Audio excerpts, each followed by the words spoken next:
Paradigm English. Hello, good people. This is Ashley Rowan from Paradigm English and Living in English.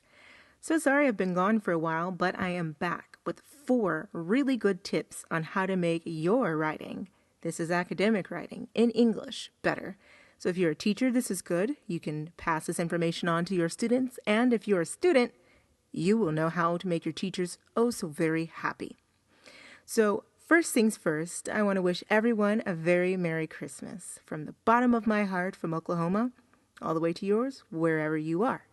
Feel free to check me out at www.paradigmenglish.com.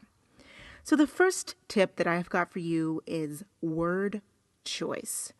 If you have a very poor command of English or just a really weak vocabulary, you need to step it up. When you're writing, you may not use the same word over and over. Okay?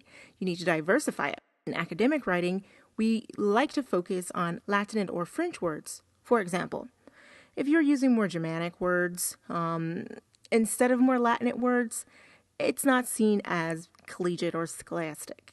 So diversify it.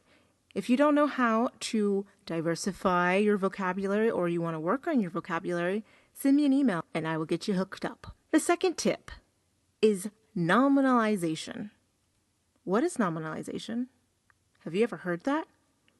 Yeah, I had never heard of the word before a few months ago whenever I taught it in my class and my students loved it.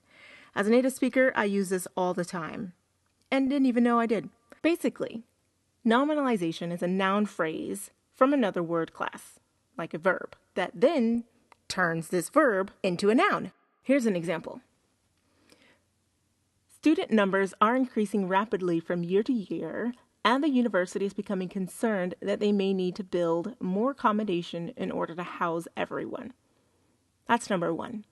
Here's number 2. The rapid increase in student numbers is causing concerns at the university. More accommodation may have to be built in order to house everyone. Which of those has been nominalized, number 1 or number 2? In which verb?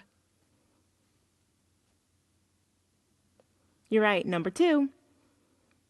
Number 2 in the verb, increase. Excellent, you're perfect.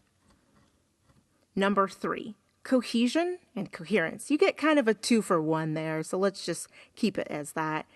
Basically, your writing needs to be linked to the sentences before it. You cannot just put down any sentence that you want that came into your head. They need to all be linked, and they need to all be coherent. They need to all make sense. Okay? And the last one, substituting would for will. Many students do this, and you cannot do it. You cannot. They don't mean the same thing. Let me give you an example. Finally, school uniforms would help make all the students feel equal. Let's change that would to will. Finally, school uniforms will help make all the students feel equal. So what's the difference here between using this would and this will? Now, this particular paper is an essay, an argumentative, persuasive type essay. So keep that in mind. When we use will in this case, it sounds too certain and definite. We don't want that. We want to be more objective. So keep that in mind when you're writing. All right, guys, that's all I've got for you. But if you'd like a bonus, here's one. Cite your work. Plagiarism is a very big deal in the United States, and I would assume in Canada and the UK as well. You need to cite your work. You may not just write down and take somebody else's ideas and not give them credit. All right, guys, that's all I've got for you. Again, Merry Christmas, and until next time, I'll see y'all.